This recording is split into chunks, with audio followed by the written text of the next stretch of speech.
Hoje pela manhã, durante a programação aqui da Marano, nós estamos aqui na ponta do telefone com o padre Tiago, lembrando que ele é pernambucano, natural aqui de Garanhuns, né? Está há quase 10 anos como padre do clero da diocese aqui de Garanhuns e atualmente reside em Roma, onde vai defender em junho o seu mestrado em Direito Canônico. E como o padre Tiago me atendeu e aceitou, né? Que já quero começar esse nosso papo agradecendo a ele por ter aceito o meu convite de conversarmos e trazermos informações aos nossos ouvintes sobre a atual situação lá de Roma. A gente sabe que a Diocese da Itália, né, vem confirmando frequentemente novas mortes de sacerdotes católicos que foram diagnosticados com a Covid-19, que é a doença que provoca, na verdade, o novo coronavírus. E padre, muito boa tarde, desde já lhe agradeço por ter me recebido, por ter me atendido, e eu gostaria que o senhor explanasse para os nossos ouvintes nesse momento a atual situação. Acredito eu que o senhor também deve estar preocupado. Nós sabemos que a Itália é o país mais atingido, o país que mais está registrando mortes no mundo, vítimas do Covid-19, e eu queria que o senhor falasse especialmente no âmbito a qual o senhor se encontra aí em Roma, os padres, né? Qual é a preocupação que vocês, enquanto sacerdotes, estão tendo quando veem os colegas, os irmãos, né, sacerdotes morrendo vítimas dessa doença? Boa tarde, padre. Boa tarde, Júnior. Boa tarde a todo o Agreste Meridional, de modo especial a minha cidade amada de Garanhuns. Quero também mandar um abraço ao pessoal lá de Jupi. Eu até hoje só fui pároco de uma paróquia, que foi Nossa Senhora do Rosário em Jupi. Em Jupi? Eles não é um modo preferencial, mas a eles, representando toda a diocese, eu quero saudar o pessoal lá de Jupi, onde por 6 anos eu pude ser pároco. É uma alegria falar com vocês essa tarde. Alegria nossa. Aqui já é início de noite, né? Nós estamos 4 horas à frente, aqui são 6h17. Sim. Entendo. Mas como você vinha dizendo, a situação está bem difícil, né? A Itália começou no dia 21 de fevereiro, então nós estamos há pouco mais de um mês com todo esse caos que se instalou no país, né? Dia 21 de fevereiro, para você ter ideia, foi o primeiro caso. Nós estamos pouco mais de um mês, nós já temos até ontem quase 64 mil pessoas doentes e mais de 6 mil mortes. Então é uma situação bem complicada, até porque demora. O governo, muitas vezes se diz, eu acho até uma falta de responsabilidade se dizer que o governo demorou a agir. Não é que demorou a agir, eles não tinham nem como agir, porque a Itália foi, depois da China, o primeiro a ser infectado. Então, não é que eles tinham muita coisa em mãos para poder agir. Eles foram se adequando àquilo que ia acontecendo. Estava prematuro demais, muito, né? Agora, na realidade do Brasil, como cresce, né? Assustadoramente, como a linha, a curva, ela vai subindo, né? 1, 2, o negócio vai dobrando diariamente. E a tendência é que, como já disse o ministro da Saúde, também chega em abril, o sistema possa até entrar em colapso devido ao grande número de casos. Mas, de modo especial, a Igreja Católica, sobretudo, vem acompanhando, né? A Igreja não pode ser alheia à realidade do seu povo. Então, desde o dia 9 de março, antes mesmo do primeiro-ministro da Itália, né? O presidente do Conselho dos Ministros, decretar a quarentena total no país inteiro, a Igreja Católica na Itália já tinha suspendido todas as atividades. As igrejas permanecem abertas, porém, sem nenhuma atividade, assim como no Brasil. Elas estão abertas para aquelas pessoas que, porventura, ainda vão ao trabalho, que saem de casa necessariamente, possam ter pelo menos essa presença da igreja, né? Com as portas abertas para fazer sua oração, para ter esse contato com Deus, que é tão importante. Sim. Porém, como aqui na Itália nós temos o país da Europa com o maior número de idosos, é claro que isso também chega no clero. Então temos muitos padres idosos no clero, né, da igreja italiana. E muitos desses no contato, nos hospitais, no atendimento à unção dos enfermos, de confissão, até para consolo e ânimo dos próprios médicos. O número até ontem, eu não sei se teve alguma atualização, mas até ontem já se contavam, 30 sacerdotes mortos. De uma única diocese, a diocese de Bérgamo, que é lá na região norte, né, a região da Lombardia, de uma única diocese, 16 foram mortos. Então, é de fato um momento bem difícil, porque nós acompanhamos que a Europa tem uma diminuição de número de vocações, são muitos padres estrangeiros, para além daqueles que estão aqui como eu, que estamos estudando, mas a gente vai voltar. Eu não estou aqui como uma missão específica, eu vim para estudar e depois volto para Garanhuns, não é que eu vou ficar aqui. Mas tem muitos estrangeiros que vêm também para ajudar. Eu acho que agora é o caminho contrário. A Europa, por exemplo, evangelizou o Brasil 500 anos atrás. Agora chegou o momento também de o Brasil e outros países também mandarem missionários para essa realidade bem difícil, mesmo sendo o coração, né? A Itália é o coração do cristianismo, tendo em vista que o Papa reside aqui, né? Então, não é uma situação fácil. E a igreja vai, claro, acompanhando.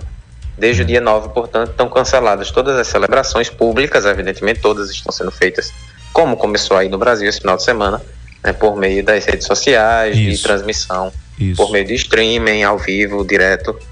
E isso vai acontecer, infelizmente, com a Semana Santa. Pelo menos as celebrações presididas pelo Papa Francisco já foram anunciadas que nenhuma delas contarão com a presença física dos fiéis, né? Queira Deus, a nossa quarentena está para terminar, entre aspas, dia 3 de abril, mas já se falam em prorrogar. Porém, que é a véspera da Semana Santa. As paróquias é até fácil de você organizar uma celebração, mas evidentemente que uma celebração com o Papa que envolve uma multidão, é melhor evitá-las, porque o contato ainda seria muito prejudicial para o desencadear do vírus, né? Então, todas as celebrações papais da Semana Santa estão suspensas, a participação do povo. Ele vai fazer, claro, né, de modo privado, mas sem participação física dos fiéis, todos por meio da internet. Isso, era justamente isso, nesse ponto que eu queria chegar com o senhor, padre. Aqui no Brasil, principalmente aqui na cidade de Garanhuns, algumas igrejas, algumas igrejas estão estão executando essa, explorando a internet, a rede de comunicação via internet, através das redes sociais, através das lives, estão evangelizando por este meio de comunicação. Eu acredito que essa ferramenta também deva estar sendo utilizada aí em Roma, não é? Muito, muito. Graças a Deus nós temos essa possibilidade. Você veja que as missas que o Papa celebra diariamente na Capela de Santa Marta, geralmente elas não eram transmitidas, mas desde o dia 9, por ordem e decisão do Papa também, elas todos os dias, diariamente, você pode acompanhar até pelo site do Vatican News, né, que é o site de notícias do Vaticano. Elas agora também estão sendo transmitidas para ter essa proximidade. Eu trabalho em um santuário, uma região fora de Roma, são um pouco mais de 200 quilômetros de Roma, o santuário de São Nicolau de Tolentino. E desde o dia 9, que eu não posso mais voltar, que geralmente eu vou na sexta, eu volto no domingo à noite. Eu chego em Roma no domingo, geralmente meia-noite. Então eu voltei do santuário dia 8, o domingo à noite, e no dia 9 veio o decreto, então eu fiquei impossibilitado de voltar. E não sei, até hoje não sabemos muito bem quando é que eu retorno para as atividades lá no santuário. Mas o pessoal, os padres que lá residem, que é um santuário administrado por padres agostinianos, tudo está acontecendo, a transmissão diária da missa, das orações, através da internet. No Brasil, a realidade você vê, se você acompanha os decretos dos governadores, de modo especial do governador de Pernambuco, você vai ver que ele vai reduzindo.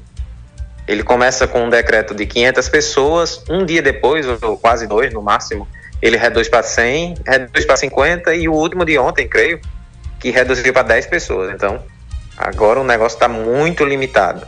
Antes podia até ter uma celebração contando-se até 50 pessoas, só que agora, quando você conta, por exemplo, o pessoal que vai fazer uma leitura, um coroinha, um que canta, e o padre já dá as 10 pessoas. Então, de fato, já não tem condição alguma de abrir para a participação das pessoas. Isso. O padre... E nós não podemos ser alheios às ordens, né? Não é porque é a igreja... Lógico. Porque eu vi até algumas pessoas colocando, mas como os padres, os bispos não têm fé... A Eucaristia, aquilo outro, nós não podemos desafiar Deus, né? Isso é imprudente.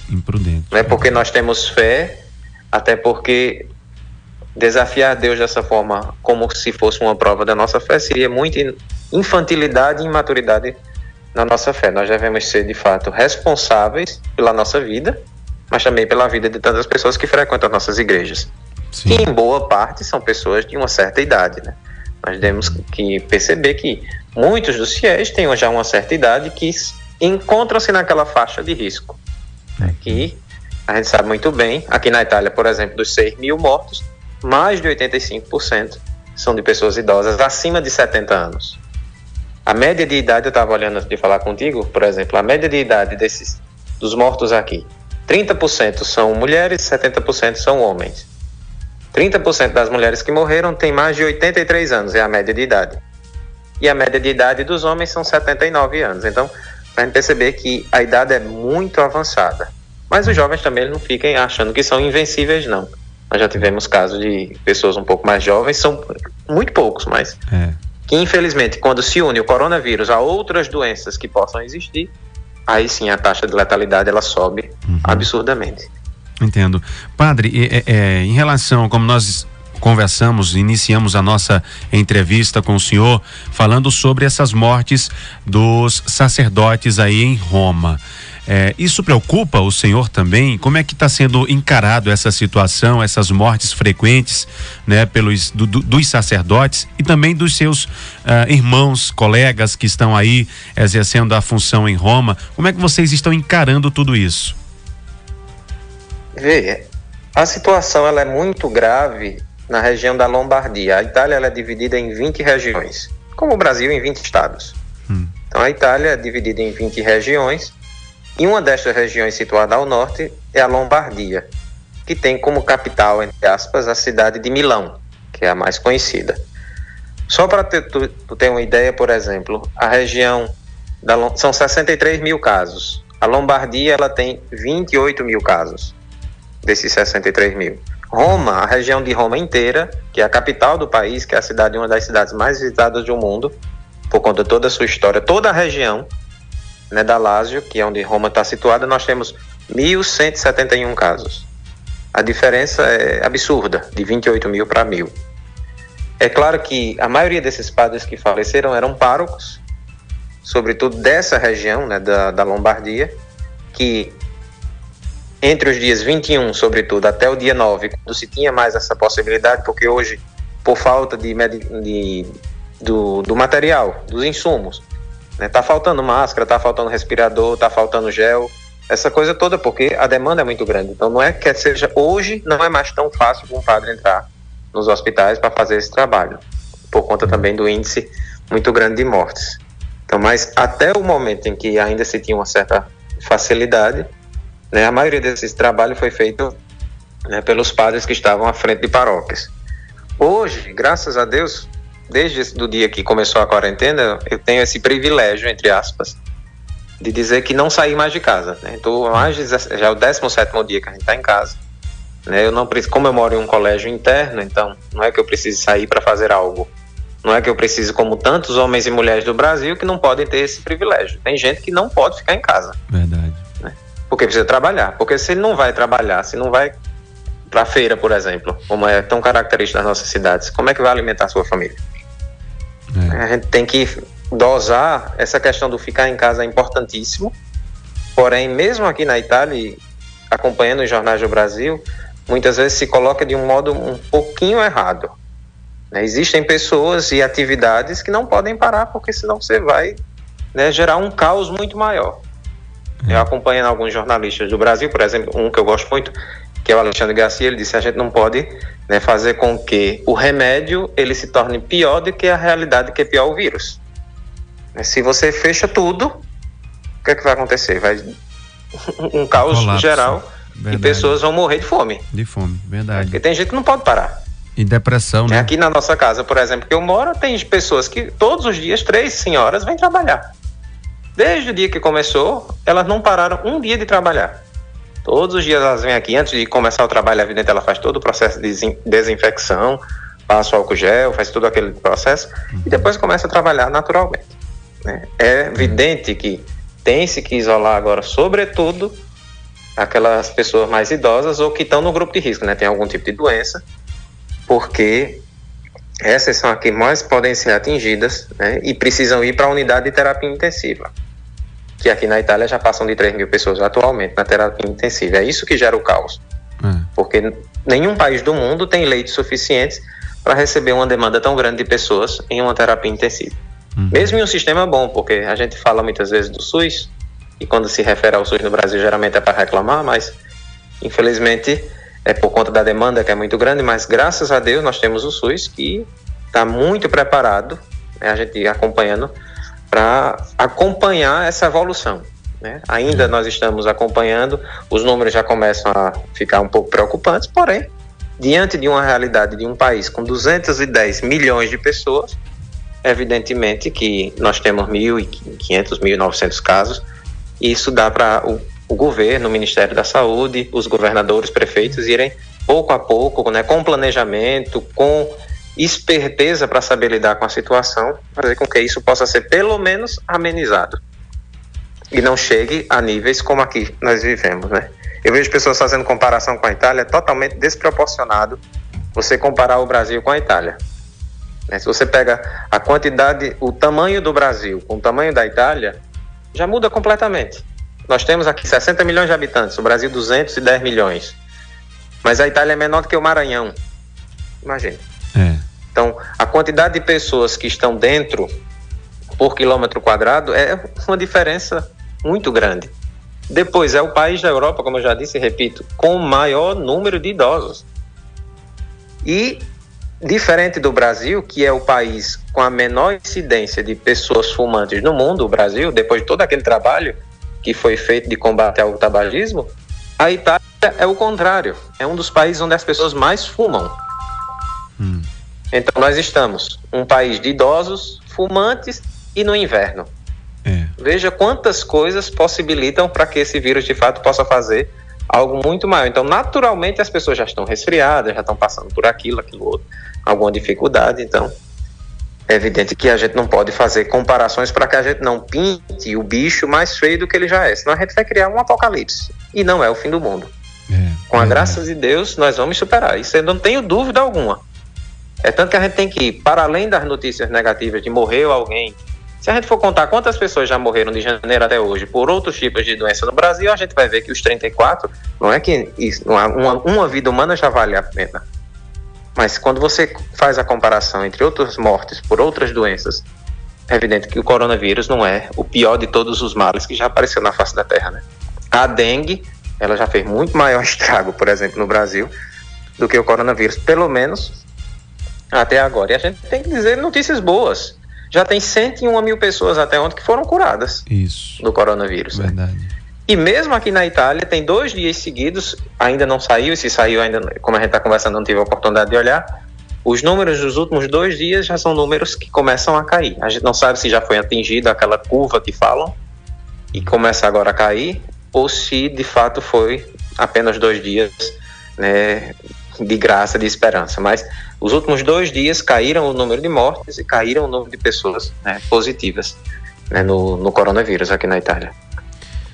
Muito bem, padre. Olha, o senhor se posiciona tão bem, né? Tá explanando suas ideias e explicando de uma forma tão bem clara que eu fiquei até sem perguntas para lhe interromper e lhe questionar sobre qualquer coisa, viu?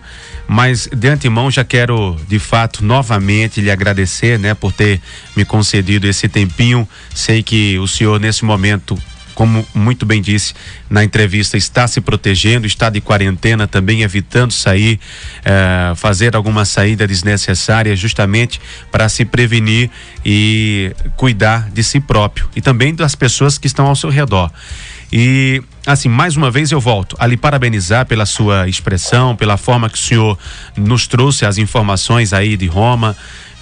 Saiba que nós estamos aqui distantes, mas ao mesmo tempo próximo em pensamento e em oração, pedindo ao nosso bom Deus que nos proteja, que proteja também os nossos sacerdotes, sejam eles brasileiros, americanos, seja lá de onde for, né? Que nosso bom Deus possa estar protegendo cada um de vocês Afinal de contas, vocês são a ferramenta, né, do nosso bom Deus, né? Vocês que são sacerdotes, que estão levando a palavra de Deus e trazendo a sabedoria para dentro de cada um de nós aqui no Brasil. É primordial ter vocês aqui ao nosso lado, sempre. Então, fiquei feliz em saber que o senhor vai voltar para o Brasil em breve e mais feliz ainda em saber que o senhor está aí se protegendo. Quando vier ao Brasil, já estou aqui, padre, fazendo esse convite ao senhor. Quando vier ao Brasil, por favor, eu quero conhecer o senhor pessoalmente, quero que o senhor venha aqui nos estúdios trazer a sua bênção para a nossa equipe e também que nós possamos falar sobre essa experiência que o senhor está vivendo na pele, possa-se dizer assim, aí em Roma, tá bom? Tá bem, meu querido, eu que agradeço e digo a todas as pessoas que nos ouvem que esse tempo é difícil, eu sei que para muitas pessoas é muito sofrido não participar da missa, tem uma possibilidade, infelizmente, de que a Semana Santa esse ano seja muito diferente, né? Você não participar fisicamente das celebrações tão ricas e mais importantes do ano litúrgico, que é o Tríduo Pascal, porém, é aquilo que nós podemos viver. Nesse momento, nós não podemos dar, né, margem para que outras pessoas adoeçam, que outras pessoas possam vir a perder a vida por conta desse vírus. Mas o mais importante é acompanhar, sobretudo a vida da sua paróquia, né? Tem pessoas que acompanham Canção Nova, outras televisões católicas, é importante. Mas hoje, como todas as paróquias, graças a Deus, tem uma atividade pastoral de comunicação, então, para não perder esse senso de comunidade e de pertença, cada um escute o seu padre, cada um escute também a sua paróquia, a missa da sua paróquia, para que isso não se perca, não obstante a ausência física. E eu queria fazer 2 convites, ou pelo menos relembrar 2 convites, não eu, mas na verdade o Papa Francisco que o fez. Essa semana, creio que domingo, eu estou perdendo meia noção do tempo, porque quando você fica só em casa, os dias vão se repetindo de uma maneira muito igual, então você começa sem saber qual é o dia, qual é a hora, mas creio que foi no último domingo, ele fez um convite, primeiro a todos os homens e mulheres de boa vontade, líderes de religião, independente de serem católicos ou não, que é para amanhã. Amanhã ao meio-dia, né, aqui na cidade de Roma, 8 horas no Brasil, a diferença, nós, Brasil, são 4 horas, nós estamos 4 horas na frente. Então o Papa convidou todos os homens e mulheres de boa vontade, os fiéis católicos, a meio-dia em ponto, se unirem a ele numa grande oração do Pai Nosso. Essa oração que nos une nessa grande família dos filhos e filhas de Deus, não obstante as nossas diferenças. Então amanhã, meio-dia, onde quer que você esteja, pare um pouquinho, se é que está fazendo alguma coisa, quem está trabalhando, são poucos segundos, então, para rezar esse Pai Nosso. Certo. E na sexta-feira, sexta-feira 27, às 18 horas aqui de Roma, 14 horas aí no Brasil, o Papa vai presidir uma celebração de frente à Basílica de São Pedro, evidentemente a Praça de São Pedro vazia, né, sem ninguém, mas o Papa vai presidir uma celebração de um momento da Palavra de Deus, um pequeno momento de adoração ao Santíssimo Sacramento, e depois ele vai conceder de modo extraordinário, não é comum que o Papa o faça fora das grandes solenidades, sobretudo Natal e Páscoa, ele vai conceder de modo extraordinário a conhecida bênção Urbi et Orbi, uma expressão latina que quer dizer a bênção de Deus para a cidade de Roma e para o mundo. Então, se Deus quiser, sexta-feira, 2 horas da tarde, eu creio que transmissão também, além dos meios vaticanos, mas também as televisões católicas vão estar transmitindo essa bênção do Papa, que para aqueles que porventura fizerem um ato de contrição perfeito, mesmo sem poder se confessar nesse tempo, será concedido também, né, uma especial bênção, uma especial indulgência plenária, que é o perdão dos pecados. Então, são momentos oportunos para que a gente possa viver bem e clamar a Deus. Acho que agora é ter paciência, é não entrar em desespero.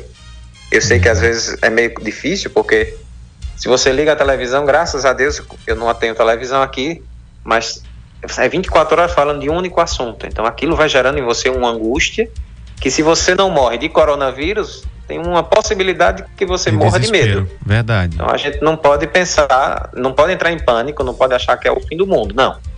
É uma situação difícil, mas nós vamos superar, isso eu não tenho dúvida alguma.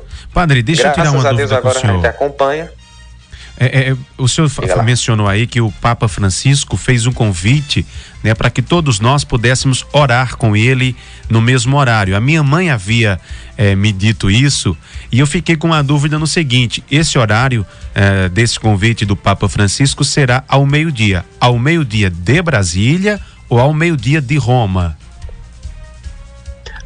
O horário de meio-dia é o daqui de Roma. No Brasil, amanhã, 8 da manhã. Isso. Então, o horário amanhã no Brasil, às 8 horas da manhã, meio-dia aqui em Roma, né? Eu acredito como que... da sexta-feira, que é às 18 horas e aí no Brasil, às 14. Sempre 4 horas atrás o Brasil está. Nós estamos 4 horas na frente. Então, dona Carmelúzia, quero informar a senhora que eu realmente eu disse certo, viu, dona Carmelúzia? Às 8 horas da manhã. Padre, olha, mais uma vez, o meu muito obrigado, certo? Que Deus lhe abençoe, lhe proteja, que o senhor volte para o Brasil em breve, para que nós possamos nos conhecer, tomarmos um café e conversar um pouco, né, aqui nos estúdios da Marano, sobre essa experiência que o senhor está passando aí em Roma, tá bom? Muito obrigado, mais uma vez lhe parabenizo pela forma que o senhor conduziu aqui esse nosso papo, que eu considero como um papo, uma conversa informal aqui para os ouvintes da Marano. Quero também dizer ao senhor que nós estamos nesse momento com uma audiência espetacular. Tenho certeza que o povo de Garanhuns e também o povo de Jupi estão aí ouvindo o senhor nesse momento, viu, padre? Amém. Eu que agradeço, dizer que estou à disposição, né? Até porque não é que eu esteja fazendo muita coisa.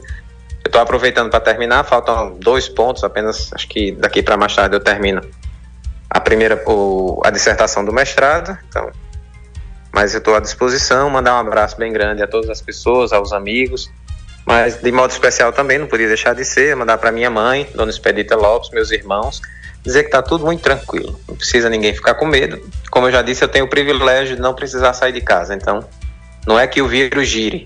Como eu vi na internet algumas coisas, diz, não é o vírus que gira, são as pessoas que fazem o vírus girar.